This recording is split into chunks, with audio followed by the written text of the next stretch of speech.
Hay momentos en la vida que te marcan para siempre.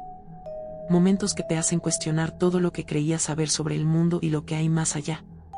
Esta es la historia de una noche que cambió mi vida, una noche en la que el pasado y el presente se entrelazaron de la manera más aterradora. Una noche en la que aprendí que algunas voces no deben ser escuchadas, y que algunos nombres, cuando son pronunciados en la oscuridad, nunca deberían ser respondidos. Una noche caminando hacia mi casa, una noche envuelto en la penumbra de las calles vacías. El viento susurraba entre los árboles, y las farolas parpadeaban de manera intermitente, como si estuvieran luchando por mantenerse encendidas. De repente, escuché mi nombre. Una voz clara, casi familiar, resonó en el silencio. Mi primer instinto fue girarme, pero entonces recordé las palabras de mi abuela, palabras que me habían perseguido desde la infancia: no te vuelvas hacia nadie, que llame tu nombre cuando estés solo. Si lo haces, los espíritus de los muertos te atraparán e intentarán forzar su entrada en tu cuerpo porque anhelan vivir. ¿Por qué no están en el cielo?, solía preguntarle yo, intentando entender aquella advertencia que me parecía tan absurda en ese entonces. Ella me miraba con seriedad y respondía: porque murieron de repente, así que no saben que están muertos todavía. Algunos fallecieron a manos de otros, por lo que buscan venganza. No les des la oportunidad de encontrarte. El recuerdo de su voz me heló la sangre. Empujándome a mí mismo, aceleré el paso.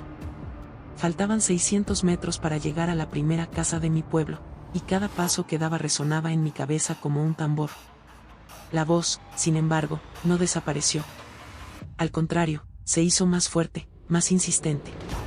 Espera, decía, con un tono que ahora parecía desesperado. No te vayas. Mi corazón latía con tal fuerza que sentía que iba a salirse de mi pecho. Las sombras a mi alrededor parecían moverse, como si estuvieran vivas, y el frío de la noche se intensificó. Entonces, justo cuando la primera casa del pueblo apareció a lo lejos, sentí un repentino toque en mi hombro. Me detuve en seco, paralizado por el miedo. Lentamente, me giré, y allí estaba él, Robbie.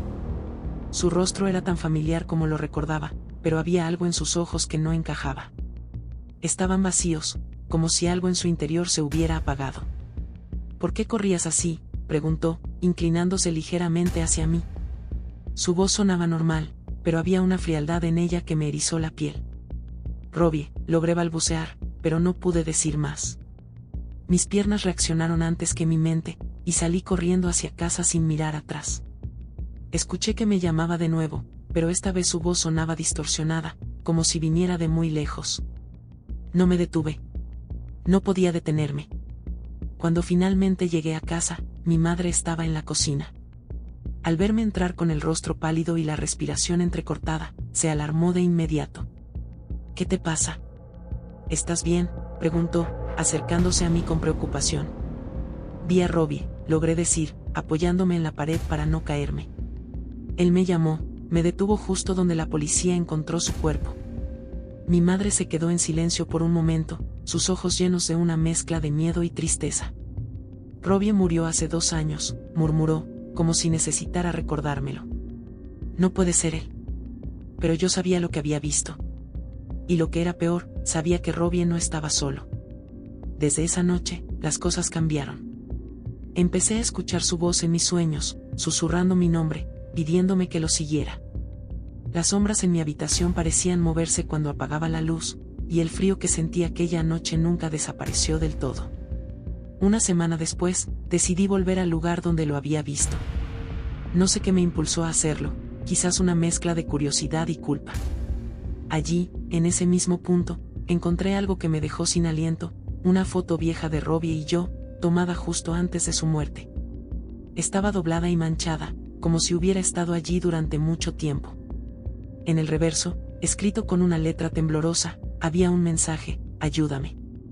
Desde entonces, no he podido sacarme de la cabeza la idea de que Robbie sigue aquí, atrapado entre este mundo y el otro. Y aunque no sé cómo ayudarlo, sé que no puedo ignorarlo. Porque si hay algo peor que los espíritus que buscan venganza, son aquellos que buscan desesperadamente ser recordados.